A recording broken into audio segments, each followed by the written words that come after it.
જુનાગઢનું ભેસાણમાં પવિત્ર યાત્રાધામ પરબની અંદર અષાઢી બીજના લાખો લોકો અહીંયા મેળામાં અને દર્શનાર્થે ઉમટી પડતા હોય છે।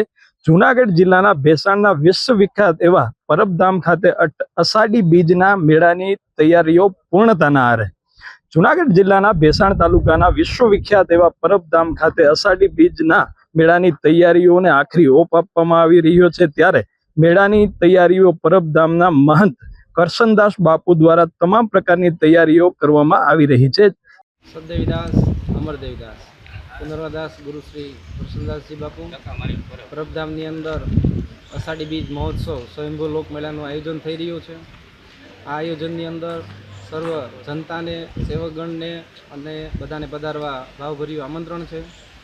અષાઢી બીજમાં 10 થી 12 લાખ લોકો પ્રસાદ લઈ શકે એવી વ્યવસ્થા કરવામાં આવેલી છે। ભજન ભોજનની સંતવાણી અહીંયા અવિરત ચાલુ હોય છે। આ અષાઢી બીજમાં મા અમરમાં અને દેવીદાસ બાપુની ચેતન સમાધિઓ કે જે નિમિત્તે અષાઢી બીજ ઉત્સવ ઉજવવામાં આવે છે।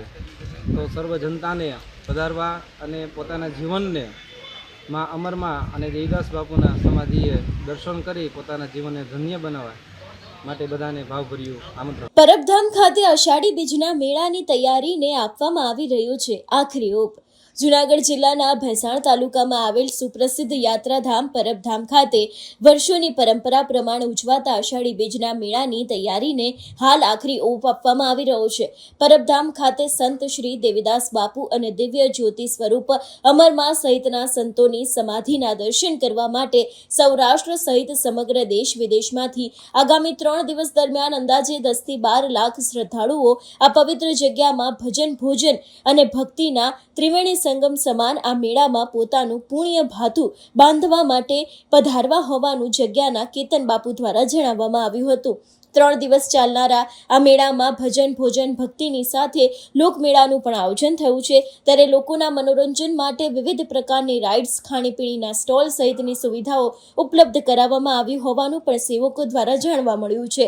3 દિવસ ચાલનારા આ મેળામાં સુરક્ષાની દ્રષ્ટિએ જો વાત કરવામાં આવે તો જૂનાગઢ રેન્જ આઈજી રાજેન્દ્રસિંહ ચુડાસમાની સૂચના મુજબ જિલ્લા પોલીસ વડા સુબોધ ઓડેદરાના માર્ગદર્શન હેઠળ જૂનાગઢ ગ્રામ્ય ડીવાયએસપી રવિરાજસિંહ પરમારની આગેવાનીમાં DYSP PI PSI police constable એસઆરપીની team LCB SOG home guard GRD સહિતના કુલ 526 જવાનોનો 3 ઝોનમાં ઉચ્ચ સ્તરીય બંદોબસ્ત પણ ગોઠવવામાં આવ્યું હોવાનું જૂનાગઢ ગ્રામ્ય ડીવાયએસપી રવિરાજસિંહ પરમાર દ્વારા જણાવવામાં આવ્યું હતું। 3 દિવસ ચાલનારા આ મેળામાં લાખોની સંખ્યામાં આવતા શ્રદ્ધાળુઓને પ્રસાદી લેવામાં કોઈ તકલીફ ન પડે તે માટે એક વિશાળ ભોજનશાળાનું પણ આયોજન કરવામાં આવ્યું છે। જગ્યાના મહંત કરશનદાસ બાપુના સીધા માર્ગદર્શન હેઠળ કરવામાં આવ્યું છે।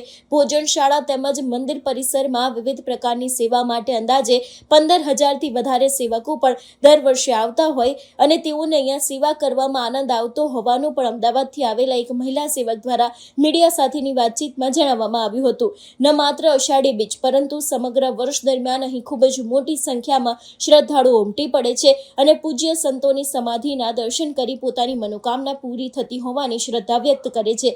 ત્યારે આગામી 15 જુલાઈથી 17 જુલાઈ દરમિયાન વિશ્વ પ્રસિદ્ધ પરબધામના આ મેળાને લઈને હાલ વહીવટી તંત્ર તેમજ પરબધામના સેવકગણ સજ્જ બન્યા છે, જેમાં ભજન ભોજન અને ભક્તિનો ત્રિવેણી સંગમ અહીંયા જોવા મળી રહ્યો છે। પાણી તેમજ આરોગ્ય જેવી તમામ વ્યવસ્થાઓ ઊભી કરવામાં આવી છે।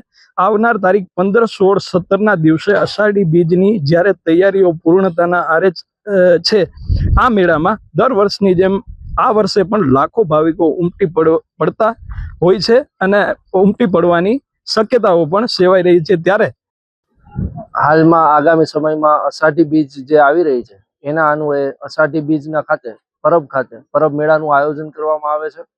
જેમાં પોલીસની કુલ 526 જવાનોની વહેંચણી કરવામાં આવેલી છે।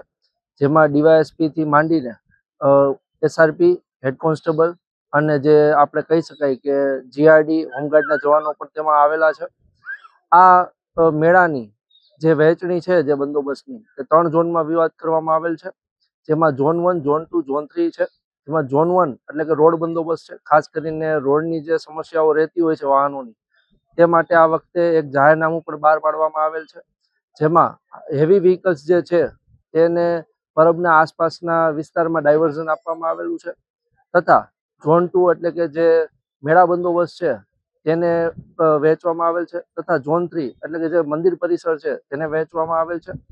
આ ઉપરાંત આ જુનાગઢની જે ઓનલાઈન હાજરી સિસ્ટમ જે છે એટલે કે એક પારંપરિકની સાથે એક કહી શકાય કે અદ્યતન ટેકનોલોજી એટલે કે આપણે ઓનલાઈન જે પોલીસની હાજરી છે એનો પણ સમન્વય કરેલો છે અને આ ઉપરાંત ડ્રોન ટેકનોલોજીનો ઉપયોગ કરીને જે સમયાંતરે કોઈ પણ બનાવ ના બને તેના માટે ડ્રોન ટેકનોલોજીનો પણ ઉપયોગ કરવામાં આવશે.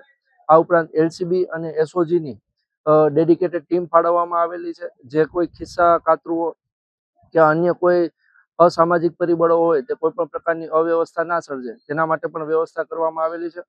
આમ લોકો શાંતિથી અને સારી રીતે મેળો કરી શકે તેના માટે જુનાગઢ પોલીસ પ્રતિબદ્ધ છે. મારું નામ નીરુબેન છે. અમે ભાવનગરથી આવ્યા છીએ અને પરબધામમાં મોટો ઉત્સવ છે. લાખો શ્રદ્ધાળુ માણસો અષાઢી બીજ નિમિત્તે આવે છે અને દર્શનનો લાભ લે છે, સેવાનો પણ લાભ લે છે અને અમારે ગુરુદ્વારો હતો જ છે અને અમને બહુ મજા પણ આવે છે અને ખૂબ આનંદ થાય છે અમને.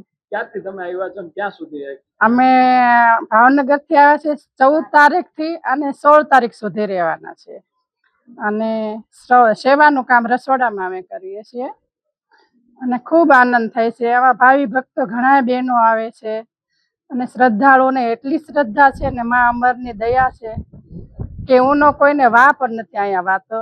અને જ્યાં અમે સૂતા હોય ને ત્યાં અમારા એટલો આરામ થઈ જાય છે ને તો થાક્યા હોય ને તો અમને થાક પણ નથી દેખાતો. કામ એટલું કરીએ છીએ અને થાક પણ લાગે છે ને સુઈને જાગીએ એટલે અમે થાકેલા પણ નથી લાગતા અને બહુ આનંદ થાય છે. મા અમરની જય. બોલ પરબના પીરની જય. સંત દેવીદાસની જય. અમારા નાથની જય. પણ ભાવિકોને કોઈ પણ તકલીફ ન પડે તેને ધ્યાને લઈ સંપૂર્ણ તૈયારીઓ હાલમાં થઈ ચૂકી છે. ખાસ કરીને જોવા જઈએ તો પરબની અંદર લાખો ભક્તો અષાઢી બીજના દિવસે ઉમટી પડતા હોય છે. તેને લઈ અને તૈયારીઓને આખરી ઓપ આપવામાં આવી રહ્યો છે. રિપોર્ટર યજ્ઞેશ ભટ્ટ, જુનાગઢ.